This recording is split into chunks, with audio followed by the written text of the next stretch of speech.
If you're anything like me, cleaning your oven isn't something you do very often. I'm Rachel Papworth from Green and Tidy, and today I'm going to check out a way of cleaning the oven that I've seen talked about on the internet and I've been curious about. So maybe you don't clean your oven because you don't like the idea of using those proprietary oven cleaners which create loads of fumes and potentially maybe are toxic and are expensive and it's a messy, horrible job. But this way that people have been talking about on the internet is supposed to be much easier, cheaper and non-toxic. So I thought I'm going to give it a go. It involves using bicarbonate of soda, which in North America you call baking soda. It's really cheap, that cost me £1 this morning. So let's give it a go. So this is my top oven. You can see quite a lot of gunk on the bottom of that. And this is my bottom oven. And again, you can see lots of, I know what it is. It's a cake when I doubled the ingredients and didn't make the tin big enough, and it bubbled over the sides and burnt onto the bottom of the oven. So what you do is you put a paste of bicarbonate of soda and water all over the gunk on the bottom of your oven. I'm going to do it with a spray bottle. I'm going to put the powder in first and then spray it with water. But if you haven't got a spray bottle, I think you could just mix the paste up in a bowl and then spread it on. The important thing is it should be a paste though. You're not trying to dissolve the bicarbonate of soda into the water to make a liquid. You want a thick paste. So here we go.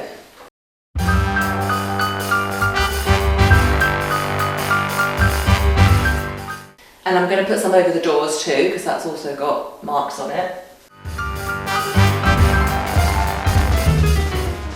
And I've used that whole tub. So like I said, it was only £1.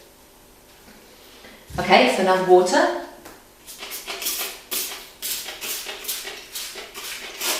I'm not sure how much to apply, so I'm just going to make this up as I go along. I'm going to let that soak in a bit while I do the bottom and then look again at the top and see if I want to add any more water.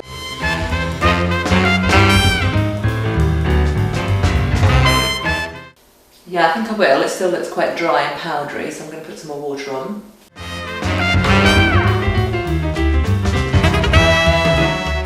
Okay, this is really starting to look quite paste-like now. I think I'm going to leave it at that.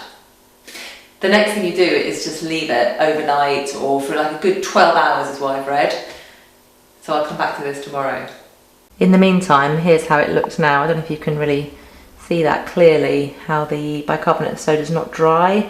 I've got water over it and it looks quite paste-like instead of being piles of dry powder. I don't know how well that shows up on the video.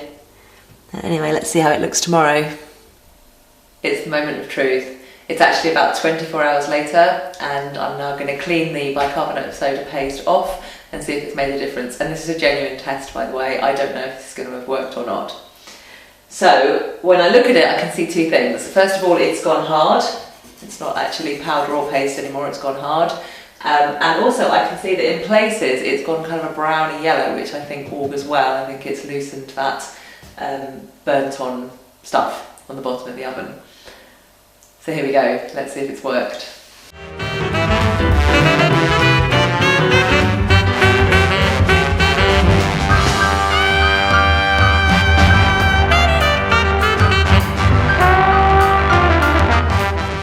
I can already see that this is pretty impressive. It's done a good job.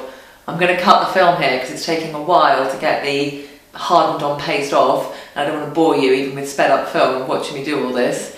But I reckon it's going to be a good result. See you in a minute. So that's all the bicarbonate of soda out, and I've got to say I'm impressed. It's not perfect, but it is a lot better. I'm going to show you a close-up in a minute. One thing I did off camera was, as well as cleaning out all the bicarbonate with water and a cloth, I also used the vacuum cleaner to go down the back of the doors and around the doors to pick up bits of crumbs and stuff that have dropped in there, and also bicarbonate of soda that have got in there, so I'd recommend you do that too. I'm going to give you a close-up now so you can judge for yourself. So here's the top oven. I think you can see that is a lot better. Now it's not absolutely spotless, but I think these bits here and here and here, I actually think I missed them with the bicarbonate of soda, or didn't put enough bicarbonate of soda on them. So I think I probably need to go back over those again. And then here's the bottom oven. Again, you can see it a lot better. However, quite a large patch here that hasn't cleaned off. Now that was well and truly covered in bicarbonate of soda. I think it has lifted a lot of it, so I think again it needs a second application, and these bits I think I missed, but you can see that's much improved. So not a miracle result, but overall I think that's pretty impressive for what was a very easy job, and not a particularly unpleasant job. I didn't have to use some kind of spray product that produced horrible fumes, and I had to wear gloves when I was doing it, etc. I definitely recommend that as a way to clean your oven. If you like this video, do subscribe. You can also get a free masterclass in decluttering and organising from mygreenandtidylife.co.uk. There's a link on the screen now. See you soon.